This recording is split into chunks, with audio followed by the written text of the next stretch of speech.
Boom. We're going to try that one more time. All right, we're live again, guys. Fun times. Here is a new link for you guys. And Jim, here is a new link as well so they can view. Sorry, everybody. There you go. Hang out with Jim Warrior 2. Jim Lives is now in session.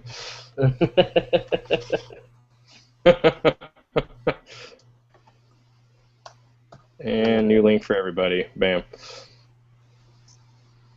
Okay. So the question that I had for you actually was in an email that I got, and they were talking about how you had actually started as a magician, correct? Right, yeah. How did you? They want to know, how did you make that transition to acting and making films? Like was it a natural progression, or was this something you were like, you know what, I really want to do filmmaking now? It was totally by accident. I didn't want to be. I had no interest in being an actor, filmmaker, stunt guy, any of that kind of stuff. I, I I was into magic. Did magic for years. Traveled around as the youngest professional magician. Got to work with Harry Blackstone Jr. and the great Tom Sony and a lot of those guys. And it was after one of those shows that a TV producer came up to me and said, asked if I would be in a TV commercial. And I told him, no, I'm not interested in that. I don't act. I don't do any of that. And he said, well, you know what you're doing on stage in your magic show, that's all acting.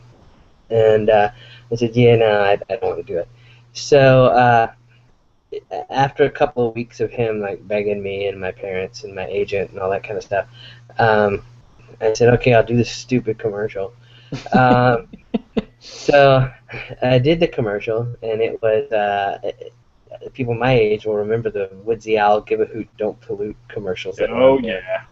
And it was Woodsy Owl with a bunch of kids around him all the time and everything. And I was one of those little kids. So I did that, and from that point, just started getting offers to do TV and film and theater and stuff, and I just kind of fell into it. And then the way it progressed into filmmaking was, I've worked in with independent films, especially independent films. I've worked in everything from Hollywood big budget stuff to dirt poor budget stuff. Mm-hmm. And a lot of the indie stuff, people go into real enthusiastically, and they'll start making it, but they'll never finish it or never get it out there anywhere.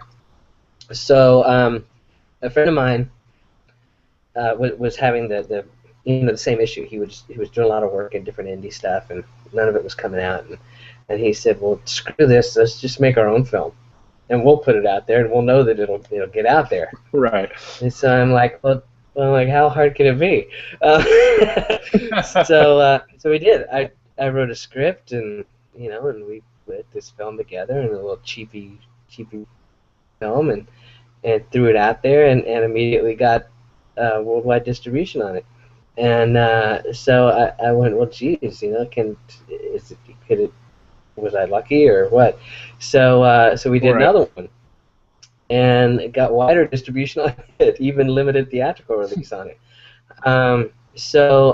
Again, it's just something I fell into, and I still don't really consider myself a filmmaker or anything. I make films, but it's not really who I am or what I'm about. But I do it, and and occasionally, off and on. I've done it a lot more lately than I have in the past. Normally I would make one, and then it would be 3 or 4 years before I would do another one. But Daniel Emery Taylor and I have we've kind of started throwing one out every year, pretty much here lately. Mm-hmm. That's really cool, and I mean, you've also done. It says here, and I thought that was interesting. Some type of paranormal, like celebrity paranormal thing. You want to give us a little rundown on that? Yeah, I've been in the paranormal stuff all my life. Okay. I started on that really early, and it's still something that when I have time to do it, I'll do.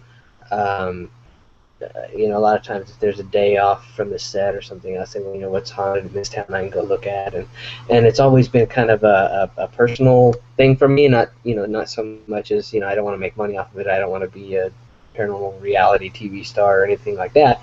Gotcha. It's just been kind of a personal thing for me, and I ran into a lot of other actors, horror actors, and stunt guys that are personally interested in paranormal also. And so I formed this team called the Celebrity Ghost Hunters, and it's people like Gunnar Hansen and Jay LaRose and Ogre from Skinny Puppy and Dick Warlock from Halloween, and people like that. And when we have time, we'll go out and look at haunted places. Very cool. Do you take like the whole film crew type thing with you, or is this just how do you document this? I mean, obviously you want to have some documentation, I suppose, even if it is for personal. What are you guys looking for in particular? Are you have people that call you up? Like, how does it work? Or are you just like, let's just go do this? Yeah, we just we contact the location that we're interested in, that we may have Okay. heard stuff about, or or stories that we want to experience ourselves or investigate ourselves, and yeah, we'll take and we're old school. I'm old school paranormal. I go out with a video camera, a snapshot camera, and a K2 meter, and that's it. Nice. I don't use a whole lot of fancy stuff, and we just video and record and see what we can come up with, and what kind of experiences we can have ourselves, because we're all.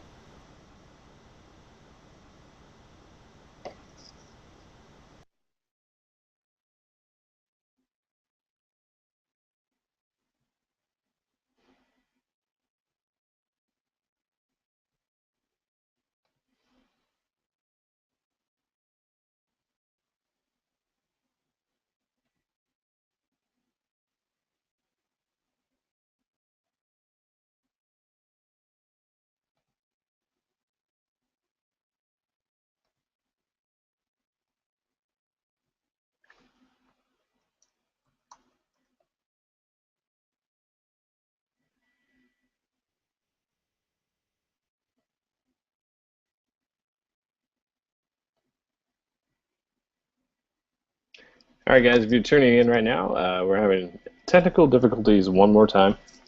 So we will give this a go. Hopefully, they'll be back up. If not, it looks like we might have to reschedule with Jim because he's got some cool stuff going on, and I really want to make sure that he gets it out there. So I appreciate you guys giving it a go. See if we can get him. Yeah, he is gone. All right, so that's going to be it for us. I will be posting more about Jim. Might even do a phone call type interview just to make sure that we get his name out there. Jim Herrera has been in the industry for 30 some odd years now, and definitely worth knowing who he is. It's been a fun time talking with Jim. Jim, we do appreciate it. I'm sorry, man, it didn't work out. So we will definitely give it a go again, hopefully in person if we have to do it when you come back for Twisted Terror, I'm hoping, in March. Hey, you there? I think I'm back. I'm not sure what's going on with Google. There you go. They are just trying to, Google just does not like you tonight, huh? It's just trying to kick you out everywhere. I guess so. So Jim's back. I was actually telling everybody, I said there's a possibility we might not continue this, but you are back, and I was really hoping that would happen. So once again, sorry about that, Jim. Just tonight's just not working for Google for some reason. Yeah, well, that happens sometimes. Yeah, it happens. But we will definitely continue on because I do have email questions I want to get to. So let's just get to those just in case we lose you. If we lose you again, then we're going to wrap it up and reschedule because I want to make sure that we do this properly for you. Being that I am a fan as well, I just want to make sure that you're properly out there, represented properly through this. So sorry about that. No problem. One of the things, another question, you were talking about the paranormal, and it actually had to go off. I actually got a text message while you disappeared, asking more about, hey, so like you said, you go very old school, very basic equipment used for the paranormal. I find it very interesting. Nothing I think we'll do, and I think that's why it's such a draw, and I think that's why a lot of horror movies are going in that direction because people want to see it. But really, out of your experiences with what you've been through of checking places out. Have you found anything that was just like gave you chills, goosebumps, anything to that extent? They were really kind of curious on what you had found. If there's a story you could share about that, so. Yeah, there's a ton really. I don't I guess I'm desensitized to it because I've been doing it for so long. Hmm. That I don't really get freaked out. I'm more fascinated with things when they happen than freaked out. But I've experienced a little bit of everything. I've been pushed. I've had wood and metal pipes thrown at my head. Wow.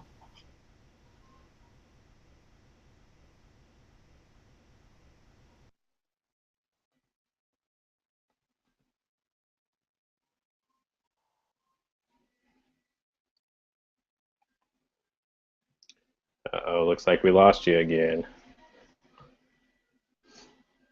All right, guys, we're going to wrap it up. Jim, thank you so much. I apologize that this is happening.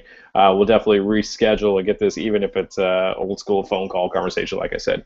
Thanks, everybody. Brian with Beers and Fears. Jim Herrera, I'll have links to his IMDb, Don't Look in the Basement 2, Hospital, all that great stuff. And we will have Jim back on. So, signing out. Until next time, thanks for viewing.